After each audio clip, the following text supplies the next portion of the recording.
Howdy Grubs, the video you're about to watch was made for a different channel, but I don't put gaming stuff on there anymore, so I'm moving it over here. It's a better fit here, but I might reference back to it in the future as well, and I don't want people to be like, what the hell, Rolly never posted that. This is one of the 100 games that I beat this year, so I actually will be referring back to it pretty soon, so here it is. I'm a bat, enjoy. Howdy, my precious little juice boxes. Get it? Because you're full of delicious blood for me to drink? I'd be the straw, never mind. Now that I say that out loud, it sounds kind of weird. Anyway, in the first video about Castlevania I mentioned how Castlevania 1 had both a console version and later an arcade release called Versus Castlevania. I don't think I name dropped it, but I did mention that there was an arcade version.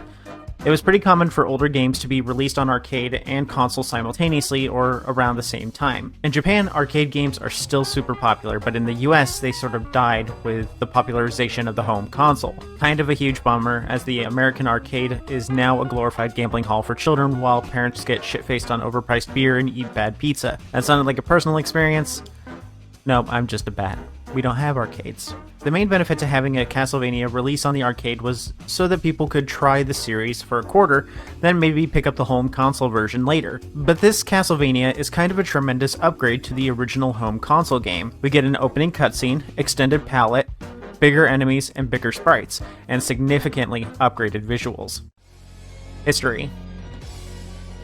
Haunted Castle was originally made to be an original game of its own, but due to short staffing the game fell behind, looked bad, played bad, and probably smelled bad. So Konami took some staff off from another game called Hot Chase to work on a different game called HC. It was 6 months into development, crunch was bearing down, and they decided to remake it into a Castlevania game. They redrew the sprites in a month, unfinished stages were completed, improved the enemy and player visuals, and improved visual effects. But due to the short schedule, there wasn't any time left to make any massive improvements to the gameplay. Had they not been under a crunch, and had they not had to compete with Hot Chase for resources, this game could have been much more interesting, and it's already kinda interesting. Now the game is mostly looked back on pretty negatively for being a difficult game. Thankfully, with this remake, the game got a new coat of paint and looks to be a much more polished piece of work. It's amazing what a couple of decades can do for a game. Story. Thanks to the improved hardware, we have a cutscene that tells us the story of the game. Simon is with his wife Selina when Dracula awakens from his 100-year slumber. He's thirsty, and not just for blood. So he abducts Selina. You play as Simon as you try to clear all 6 stages of Haunted Castle and free Selina. This timeline might seem a little confusing for this one. I don't think this is a sequel, as it doesn't mention the Belmont family hobby, Slay. I think this is an alternate first game, which is kind of supported by Konami as they advertised it as the ultimate version of the game that appeared on the Famicom and MSX. Versions. In the Castlevania 2 video, I mentioned how it had a bad save system and how we just had to deal with it because they never re-released it outside of the Anniversary Collection. You probably know where I'm going with this one.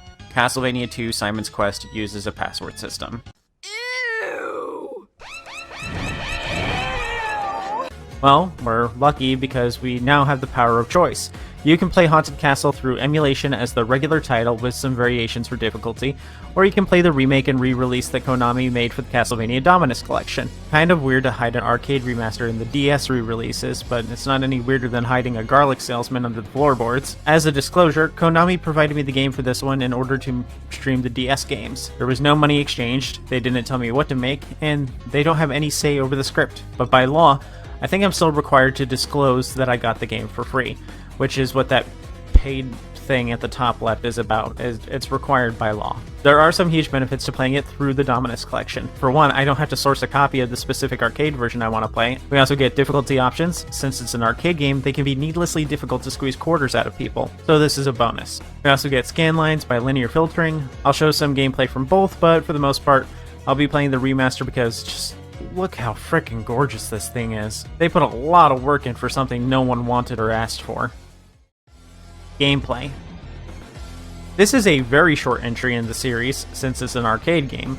You can beat the whole thing in just under an hour. I think it took me 34 minutes to beat Revisited. Thankfully, this one plays just like the original Castlevania, so as you might expect, you'll be running in one direction, no secrets, and you'll hit things with your whip. You'll find the usual pickups to make your whip stronger and longer, and you'll find sub-weapons to make the fight easier. There is one additional pickup that is different though. There is a orb pickup that you can get when your whip is already at its maxed out level, and it will temporarily give you an even stronger whip that only lasts for the duration of that bar or until you get hit. The two versions differ in several ways. In one major way, the revisited version added stage objects to break and get hearts and upgrades. In the original, there weren't any candlesticks, so you defeated enemies to power up. This made for a sort of RPG-like experience, but in my opinion, it just made the game needlessly harder. In the original Castlevania, you were expected to avoid enemies just as much as you were killing them. In the original arcade version, I felt like I had to kill a lot more than I had to avoid. For sub-weapons, instead of holy water, we have bombs and torches, which both work the same, a boomerang, which is just a boomerang.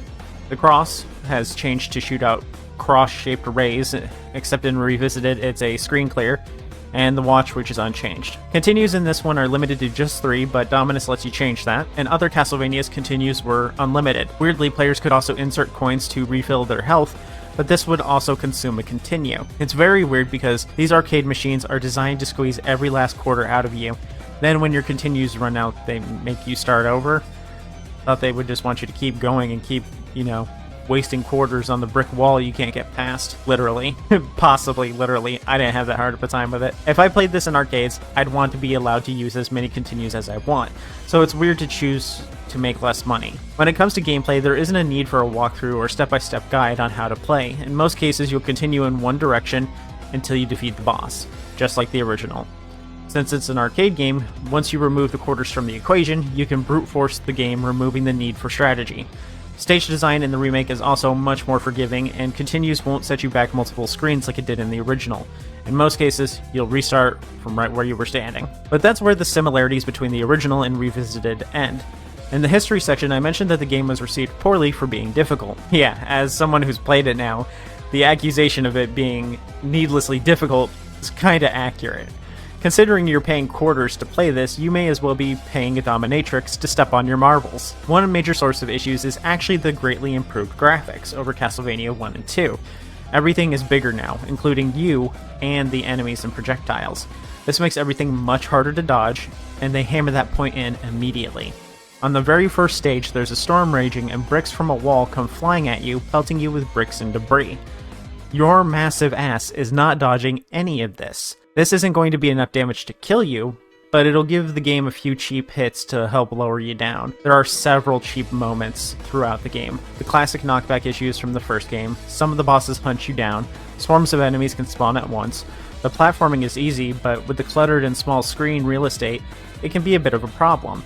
If I showed you a side-by-side of the two games of the water stage, you'd see just how different they are, and you can see that in the back probably. I hope I took the time to edit something that simple in.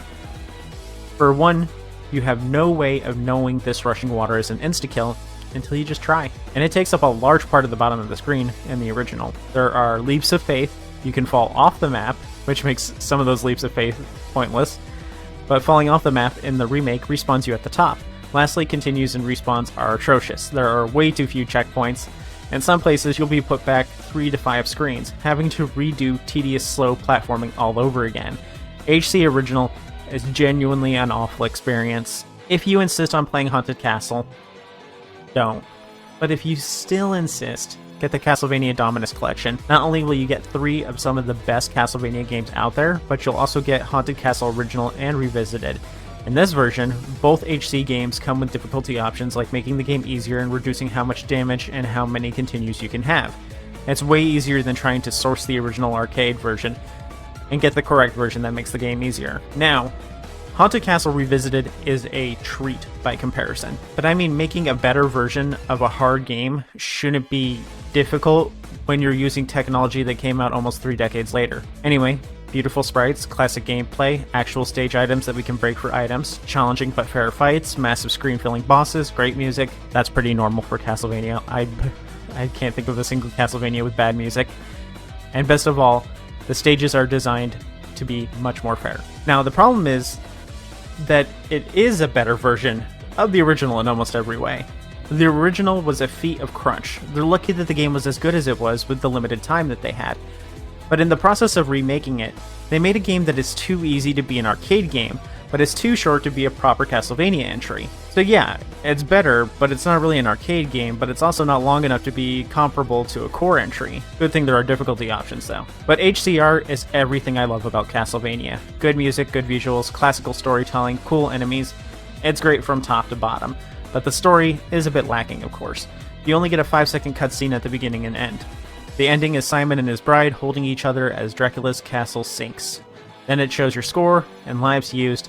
Then the thing that pisses me off beyond any sense of rationality is the message, "Thanks to the people who made the original game." Wow, thanks to the people? You maybe want to drop the names of any of those wonderful people that your crunch culture grounded into dust? Not even initials or anything? Not even a credits roll? It's kind of insulting to just go, "Thank you to the people," and then not name those people. It feels empty to me. But that's it though.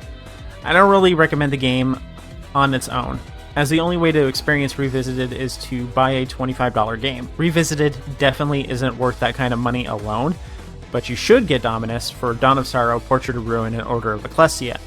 I've reviewed those games in a short.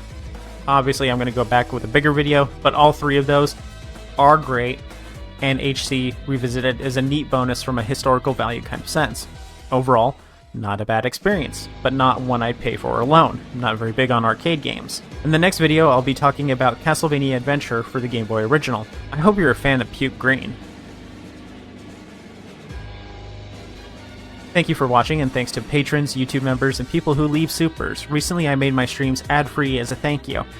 Well, as ad-free as they can be. Streams get copyright claimed a lot on YouTube, and I think they force pre-rolls, but when I'm live you should only see a pre-roll ad and then no ads for the rest of the stream. If you want to support videos like this, you can join the Patreon on patreon.com/SarsThings, or by clicking the join button below, or by leaving a super. Other than that, you can always support for free with a like and a sub. Thanks again to Firework Penguin, Momentary Unicorn, Aurora the Puppy Moth, Sly, Nat, Selena, Marius, Yeenie, Worm Syrup, Rask, Ver, Miles Kitty 69, Beeve, Bait, Sly Again, Colorado Blue, Vaderson, Linky, Splackjack, Sushion, Busoku, and Malding Brick. I'll see you all later. I had to save my wife from a sexy vampire, then both of us decided to date the vampire instead.